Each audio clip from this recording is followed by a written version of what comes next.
Baik, Assalamualaikum warahmatullahi wabarakatuh. Waalaikumsalam warahmatullahi wabarakatuh, Mem. Sebelum kita mulai, mari sama-sama kita mengucapkan basmalah. Bismillahirrahmanirrahim. Bismillahirrahmanirrahim. Rabbi srohli sodari wa yasirli amri wahlul uqdatam min lisani yafqahu qawli yafqahu qawli yafqahu qawli. Materi kita hari ini ialah ketentuan waris dalam Islam. Ya, indikator pembelajaran menjelaskan ketentuan waris dalam Islam, menjelaskan dalil-dalil tentang ketentuan waris dalam Islam, mengidentifikasi ketentuan waris dalam Islam, mengidentifikasi hikmah dan manfaat ketentuan waris dalam Islam, menjelaskan hikmah dan manfaat ketentuan waris dalam Islam.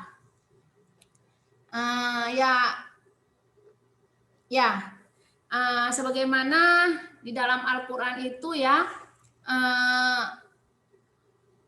yang diisi dari kandungan Al-Quran itu bukan hanya masalah ibadah, tetapi juga mengatur masalah muamalah, mengatur juga salah satunya adalah masalah warisan ya. Jelas-jelas dalam Al-Quran itu warisan itu dirincikan oleh Allah Subhanahu wa taala dan dalilnya juga qat'i, tidak ada perdebatan. Sehingga tidak ada perdebatan dalam hal warisan ini ya. Dalilnya qat'i. Mawaris itu merupakan rangkaian kejadian mengenai pengalihan kepemilikan harta dari orang yang sudah meninggal dunia kepada orang yang masih hidup. Demikian juga ketentuannya itu dialihkan itu kepada kaum kerabat, yaitu orang-orang yang berhak menerima harta warisan ya. Nah, warisan dalam bahasa Arab disebut juga miros, merupakan bentuk masdar dari kata waris yarisu irsan yang artinya berpindahnya sesuatu dari seseorang kepada orang lain atau dari suatu kaum kepada kaum yang lain. Nah, itu menurut dalam bahasa Arab ya. Adapun menurut istilah syariatnya, warisan adalah berpindahnya hak kepemilikan dari orang yang meninggal kepada ahli warisnya yang masih hidup, baik yang ditinggalkan itu berupa harta tanah atau apa saja yang berupa hak milik legal secara syar'i. Ya, jadi yang diwariskan itu adalah harta, ya, harta peninggalan. Jadi gimana dengan hutang? Hutang tidak diwariskan ya. Jadi kalau kita sudah meninggal, hutang tidak diwariskan. Hutang itu adalah tanggung jawab individu. Jadi tidak kewajiban ahli waris kita untuk membayar hutang-hutang kita. Kemudian dasar hukum waris ya, pentingnya loh. Dasar hukum waris itu yaitu firman Allah, lirijali nasibu mimma tarokal walidani wal akrobuna walin nisa'i nasibu mimma tarokal walidani wal akrobuna mimma qalla minhu wa aksura nasibam mafruḍo. Artinya bagi seorang laki-laki ada hak bagian dari harta peninggalan ibu, bapak, dan kerabatnya, dan bagi orang wanita ada hak bagian dari harta peninggalan ibu, bapak, dan kerabatnya, baik sedikit atau banyak menurut bagian yang telah ditetapkan. Nah, di dalam sunnah juga terdapat dalil tentang kewarisan ini ya, tentang pewarisan ya, tentang ilmu waris ya, atau tentang apalagi tentang paroid ya, itu istilah ilmu waris ya, yang artinya dari Ibnu Mas'ud Rasulullah SAW bersabda, pelajarilah Al-Quran dan ajarkanlah ia kepada manusia, dan pelajarilah Al-Faraid dan ajarkanlah kepada manusia, maka sesungguhnya aku ini manusia yang akan mati dan ilmu pun akan diangkat. Hampir saja nanti akan terjadi dua orang yang berselisih tentang pembagian harta warisan dan masalahnya, maka mereka berdua pun tidak menemukan seseorang yang memberitahu pemecahannya pemecahan masalahnya kepada mereka. Nah, ini dijelaskan ya. Nabi Shallallahu Alaihi Wasallam menjelaskan wajib mempelajari ilmu faraid. Hukumnya apa? Hukumnya fardu kifayah. Jika sudah ada sebahagian yang mempelajarinya, maka lepaslah kewajiban yang lainnya. Tetapi harus ada yang paham dan harus ada yang mengetahui, yang ahli dalam ilmu faraid, ilmu tentang kewarisan ya, tentang warisan. Nah, syarat-syarat mendapatkan warisan yang pertama, tidak adanya salah satu penghalang dari penghalang-penghalang untuk mendapatkan warisan. Nah, ya tidak ada ya, nanti kita bahas tentang apa saja yang menghalangi seseorang itu tidak mendapatkan warisan. Jadi itu syaratnya. Yang kedua, syaratnya itu kematian orang yang diwarisi. Jadi jika orang yang punya harta itu masih hidup, tidak boleh hartanya diwarisi ya. Setelah mati, setelah meninggal dunia, barulah hartanya itu menjadi harta warisan. Kalau masih hidup belum boleh bagi-bagi harta. Jadi apa istilahnya, jika orang tua sekarang ini banyak orang tua yang sudah membagi-bagi hartanya kepada anaknya selagi masih hidup. Nah, itu namanya bukan harta warisan, tetapi hibah, pemberian orang tua kepada anak-anaknya. Misal, kita banyak lihat ini, banyak terjadi, jika anaknya 3 orang, maka dia membeli tanah, kemudian dibangunnya rumah 3, yang ini untuk si A, yang ini untuk si B, yang ini untuk si C. Nah, itu bukan harta warisan namanya, karena syaratnya tidak terpenuhi. Syaratnya harus meninggal dulu ya, yang punya harta, baru namanya harta warisan. Kemudian yang ketiga, ahli waris hidup pada saat orang yang memberi warisan meninggal dunia. Jadi ahli warisnya masih hidup. Jangan sudah meninggal tetapi anaknya itu masih berharap mendapatkan harta warisan. Nah, itu tidak ya. Jadi orang yang mendapatkan warisan itu masih hidup, bukan yang sudah meninggal dunia tetapi masih dihitung harta warisannya dan diberikan kepada ahli warisnya lagi. Tidak ya, harus masih hidup. Kalau sudah mati, dia tidak dihitung dalam penerima harta warisan. Jadi jika seorang wanita mengandung bayi, kemudian salah seorang anaknya meninggal dunia, maka bayi tersebut berhak menerima warisan dari saudaranya yang meninggal itu. Karena kehidupan janin telah terwujud pada saat kematian saudaranya tadi. Jadi ini kasus jika seorang wanita mengandung bayi ya, kemudian salah seorang anaknya meninggal. Jadi meninggal jika orang yang melahirkan, kemudian dia meninggal dan bayinya juga meninggal. Nah, bayi yang tadi yang hidup, yang salah satunya itu hidup, maka mendapat harta warisan dari saudaranya.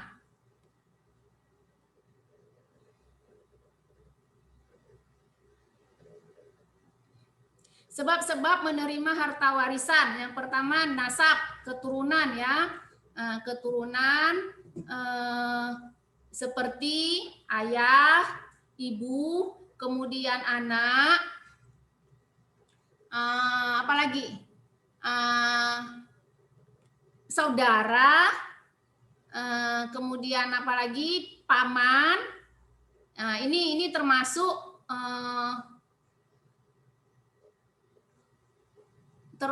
dari keturunan ya, paman. Kemudian karena sebab-sebabnya itu dengan pernikahan ya. Contohnya istri suami ya, suami dan istri itu sebab pernikahan. Karena pernikahan mereka lah, maka mereka saling mewarisi. Si istri mewarisi harta suaminya dan suami mewarisi harta istrinya. Namun dalam pembagian warisan dalam pernikahan ini ada ketentuan-ketentuan harta ya, yaitu yang dibagi itu adalah harta milik istri ya. Jadi harta milik pertama suami, harta milik suami atau milik istri. Nah, dari harta suami dan istri ini ada 2 macam harta. Yang pertama itu harta bawaan, ya, harta bawaan masing-masing, yaitu harta yang dimiliki oleh suami atau istri sebelum mereka menikah. Contohnya, suami sebelum menikah sudah punya rumah, istri sebelum menikah sudah punya mobil. Nah, ini harta mereka ini termasuk harta pribadi, tidak harta bersama, ya. Masing-masing bawa harta sebelum menikah. Kemudian ada yang namanya harta bersama, yaitu harta yang dikumpulkan, yang dimiliki setelah mereka menikah. Jadi setelah menikah, yuk kita bangun rumah. Itu harta bersama. Nah, ketika meninggal dunia, maka dikumpulkanlah, dibagi dulu harta bersama. Misalkan rumah itu dihitung misalnya sekitar harganya itu 800 juta, maka dibagi dulu harta bersama 400 ditambahkanlah ke rumah yang milik suami. Nah, 400 ditambah rumah tadi milik suami pribadi, itulah harta seorang suami yang harus diwariskan kepada istri dan anak-anaknya dan juga kerabat yang berhak menerimanya. Ya. Itu bagian mengenai harta pernikahan, ya, antara suami dan istri. Itu dibedakan. Kemudian yang ketiga itu wala, memerdekakan. Nah, jika seseorang memerdekakan seorang budak, contohnya si Joko membeli budak itu adanya sekarang, tidak adanya zaman dulu, ya.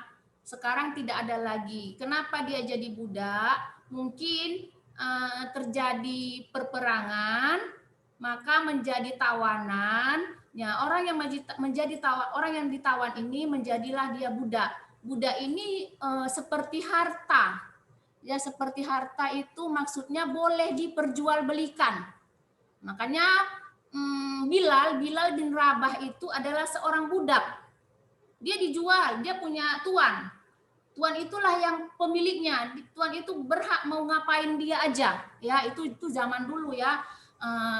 Masih ada sebagian pada saat zaman Nabi menjadi Rasul, masih ada sebagian orang-orang yang menjadi budak. Nah, bahkan pada sampai masa kerajaan Turki Utsmani itu masih ada budak-budak, ya. Nah, jadi budak ini milik tuannya. Nah, seperti contohnya Bilal bin Rabah. Bilal bin Rabah itu kan seorang budak. Dia dimerdekakan oleh Abu Bakar Siddiq. Nah, Abu Bakar Siddiq inilah yang menjadi pewaris Bilal bin Rabah. Jika Bilal bin Rabah itu mempunyai harta dan meninggal dunia duluan daripada Abu Bakar, tuannya, ini contoh aja ya Ibu buat, ya, supaya kalian mudah memahaminya. Meninggal duluan dari tuannya yaitu Abu Bakar, maka Abu Bakar ini berhaklah menerima warisan dari si Bilal bin Rabah. Seperti itulah gambarannya, ya. Wala yaitu memerdekakan budak. Kemudian keempat, sebab-sebab tidak mendapatkan harta warisan. Ada beberapa sebab yang tidak mendapatkan harta warisan, contohnya kafir, kekafiran. Nah, jika ada dalam keluarga, misalkan seorang ayah punya anak, ya, punya anak 3 orang, salah satunya kafir, murtad, ya, murtad, keluar dari agama Islam, maka anak yang murtad tadi, yang keluar dari agama Islam tadi, tidak berhak mendapatkan harta warisannya dari ayahnya. Begitu juga sebaliknya, misal anak dari keluarga yang bukan Muslim, ya, yang bukan Muslim, misalnya dari agama Kristen, kemudian salah satu anaknya masuk Islam, maka ketika nanti anaknya, nggak usah jauh-jauh, misalnya Bu Lisbeth, ya, Bu Lisbeth nggak usah jauh-jauh, kita ambil contoh Bu Lisbeth sekarang ini alhamdulillah sudah mu'alaf, sudah masuk ke agama Islam. Jika Bu Lisbeth nanti meninggal dunia dan meninggalkan harta, maka keluarga Bu Lisbeth itu yang masih belum masuk agama Islam itu tidak berhak menerima harta warisan dari Bu Lisbeth. Itu menurut ketentuan hukum Islam ya. Nah, tidak berhak mendapatkan warisannya. Kemudian karena pembunuhan. Nah, jika terjadi pembunuhan, misal ahli waris membunuh pewarisnya supaya cepat dapat harta warisan, misal nih ada yang kalau ayahnya atau maknya nggak mungkin ya dibunuhnya ya, mungkin ada pamannya atau kerabatnya yang tidak punya, pamannya ini tidak punya saudara, tidak punya keluarga lagi kecuali ponakannya satu-satunya, laki-laki pula kan. Jadi supaya dapat harta warisan secepatnya dibunuhnya. Nah ini juga penghalang untuk tidak mendapatkan harta warisan ya, penghalang mendapatkan harta warisan. Jadi dia tidak dapatkan lagi harta warisan, tidak berhak menerima harta warisan dari pewaris yang dibunuhnya. Kemudian perbudakan.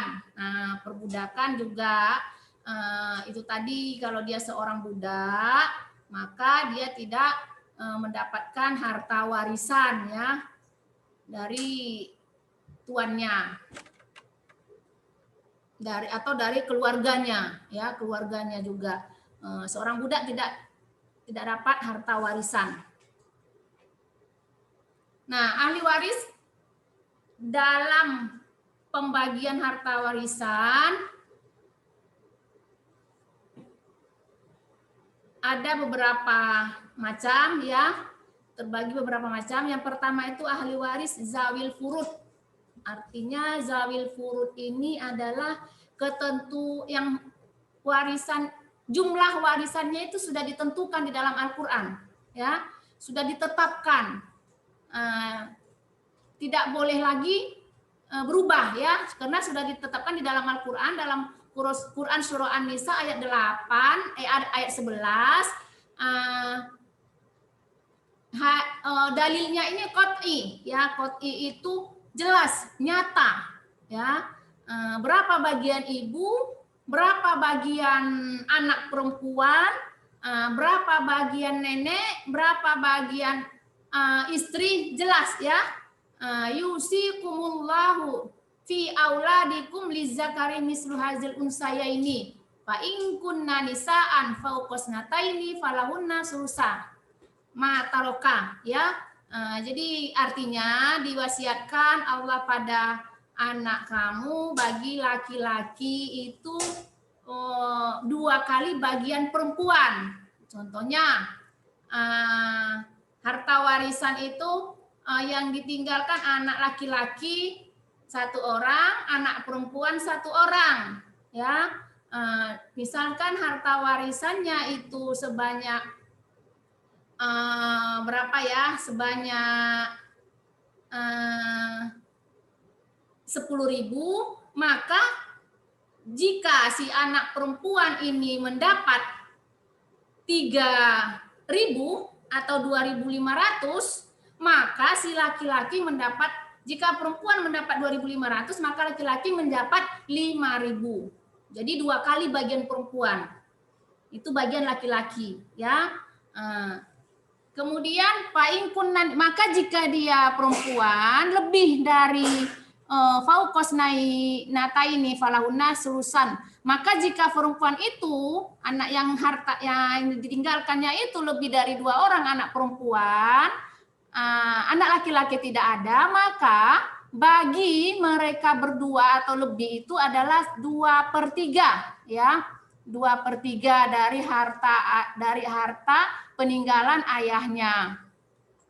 Nah, wa in kanat, dan jika anak perempuan itu 1 orang, maka dia mendapat setengah dari harta ditinggalkan ayahnya. Dan bagi ibu itu seperlikuli wahidin minhuma asudusu, 1/6 dari harta yang ditinggalkan, itu bagian ibu.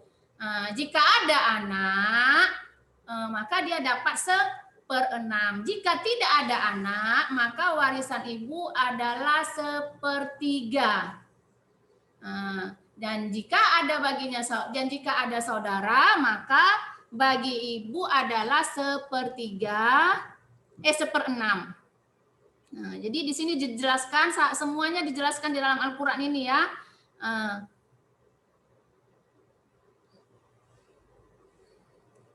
Nanti kita tidak usah dari Al-Qur'an ini kita bahas, ada pembahasannya satu persatu ya. Kemudian yang kedua itu ahli waris asobah, yaitu ahli waris yang memperoleh bagian harta warisan tidak ditetapkan bagiannya seperti zawil furud. Jadi zawil furud itu bagiannya itu ada 6 macam. Ya, ada 6 macam, 1/2, 1/4, 1/3, 2/3, 1/6, 1/8. Nah, jadi ahli waris asoba ini tidak ada ketetapan bagiannya seperti yang di zawil furud yang 6 macam ini. Jadi asoba itu artinya mengambil sisa warisan setelah ashabul furud mengambil bagiannya. Jadi setelah dibagikan kepada ashabul furud, maka sisa dari ashabul furud tadi yang sudah ditentukan bagiannya tadi, itulah semuanya dihabiskan oleh asobah. Asobah ini menghabiskan semua harta ya. Dihabiskannya bisa lebih sedikit, bisa lebih banyak, tapi biasanya lebih banyak, jarang yang sedikit ya. Enggak. Kemudian siapa aja itu asobah? Asobah itu adalah anak laki-laki. Kemudian ayah bisa jadi asobah, bisa jadi zawil furud. Itu salah satunya ya, bagian dari yang mendapatkan asobah. Kalau yang lainnya itu ashabul furud ya, punya bagian masing-masing. 1/2 contohnya, siapa itu yang dapat 1/2? Itu anak jika dia sendirian, itu 1/2. Siapa lagi? Suami jika si istri itu tidak meninggalkan anak. Jika istrinya yang meninggal dunia itu tidak meninggalkan anak. Baik anak yang dari dia atau anak yang dari suaminya yang lain. Kemudian 1/4. Siapa 1/4? 1/4 itu adalah istri. Istri jika tidak ada anak dari suami yang meninggal dunia. Baik itu anak dari dia atau anak dari istri yang lain. Nah, siapa lagi yang 1/4? Suami. Suami jika ada anak dari istrinya yang meninggal dunia, maka dia dapat 1/4. Kemudian 1/3. 1/3 itu tadinya itu kita ada di dalam Al-Qur'an itu ibu. Ya. Kemudian 2/3. 2/3 itu siapa? 2/3 itu anak perempuan jika lebih. Dua orang atau lebih ya. Jika 2 orang atau lebih, maka mereka mendapat 2/3 dibagi. Kalau mereka berdua, 2/3 itulah dibagi 2. Kalau mereka 12, maka 2/3 itu dibagi 12 mereka. Sama bagian mereka, yang 2/3 itulah dihabiskan mereka. Kemudian 1/6. 1/6 itu ayah, ibu dapat 1/6. Ya, kemudian siapa lagi? Suami 1/8 itu tadi istri yang sampaikan di atas ya. Jika ada anak, maka istri mendapat 1/8. Nah, jadi itu ashabul furud ya. Jadi ahli waris asobah itu selain daripada yang mendapat bagian ashabul furud.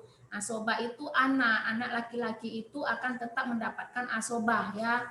Dia akan bisa menghabiskan harta warisan seluruhnya. Baik walaupun dia sendirian, apalagi kalau dia sendirian maka dia akan menghabiskan seluruh harta warisan. Sedangkan ashabul furud tidak bisa menghabiskan semua harta warisan. Jadi jika misalkan tidak ada ahli waris yang asobah, maka kemana hartanya? Kan tidak bisa nih. Misal seorang meninggal dunia, anaknya satu-satunya perempuan satu-satunya, tak ada lagi yang lain. Seperti korban tsunami, tak ada lagi, tinggal mereka berdua sama ayah sama anak, berdua aja. Ya kan? Nggak ada lagi yang kerabat yang lain yang hidup. Kemudian ayahnya meninggal, nah anak mendapat 1/2. Nah 1/2 lagi hartanya kemana? Ya ke Baitul Mal atau kemana gitu ya. Kalau kita sekarang mungkin ke masjid gitu ya. Jadi atau ke rumah yatim, nah gitu, tidak bisa dihabiskan oleh anak semuanya, anak perempuan. Belum. Ahli waris asobah dibagi menjadi 2, yaitu asobah bin nasab, yaitu hubungan nasab.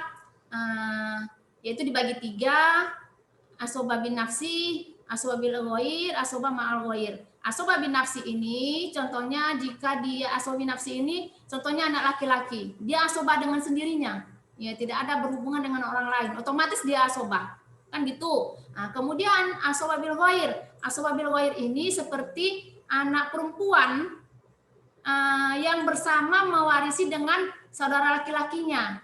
Contohnya seorang ayah meninggalkan, yang ditinggalkannya itu 1 orang anak laki-laki dan 1 anak perempuan. Maka yang anak perempuan inilah yang dinamakan asobah bil ghair. Berapa bagiannya? Bagian mereka berdua itu asobah bil ghair, yaitu 2 bagian laki-laki. Laki-laki mendapat 2 kali bagian perempuan. Seperti Ibu jelaskan tadi ya, jika perempuan mendapat 2.500, maka laki-laki mendapat 5.000. Jadi 2 kali lipat bagian perempuan. Ini namanya asobah bil ghair, perempuan, anak perempuan yang asobah dengan saudara laki-lakinya. Kemudian asobah ma'al ghair itu asobah perempuan yang lebih dari 2 orang. Ya, anak perempuan yang lebih dari 2 orang, maka mereka ini 2 orang atau lebih maksud Ibu, maka mereka ini asobah ma'al ghair. Jadi yang 2/3 itulah bagian mereka berdua. Kalaupun mereka berdua bagi 2, kalaupun mereka 30 bagi 30. Nah, itu tadi yang 2/3 itu namanya asobah, yang mereka dapatkan 2/3 itu namanya asobah ma'al ghair. Asobah bersama yang lainnya, bersama saudara-saudara yang lainnya. Kemudian yang kedua asobah bis sabab, karena ada sebab ya. Yang termasuk asobah bis sabab ini adalah orang-orang yang membebaskan budak, baik laki-laki atau perempuan. Yang Ibu ceritakan tadi ya, sebab dia mendapatkan asobah itu ya karena dia membebaskan budak. Ya, si Abu Bakar itu tadi yang telah membebaskan si Bilal bin Rabah. Nah, di sini bisa kita lihat bagan ya, bagan ahli waris. Bagaimana keterangan laki-laki itu, ini dia ya, ini bagian ahli waris yang ashabul furud ya. Ini ashabul furud yang menerima, yang punya bagian masing-masing ya. Bisa kalian lihat. Baik ya, sebenarnya sangat banyak pembahasan tentang ini dan sangat panjang. Mudah-mudahan di awal bulan nanti, di awal semester 2 nanti kita bisa pertemuan secara langsung, tidak daring lagi, COVID berlalu. Insya Allah kita bisa memahaminya. Untuk saat ini Pak Erwin sudah menunggu. Ya, sampai di sini dulu. Kita akhiri pertemuan hari ini dengan mengucapkan hamdalah. Alhamdulillahirabbil alamin. Assalamualaikum warahmatullahi wabarakatuh. Waalaikumsalam warahmatullahi wabarakatuh. Makasih.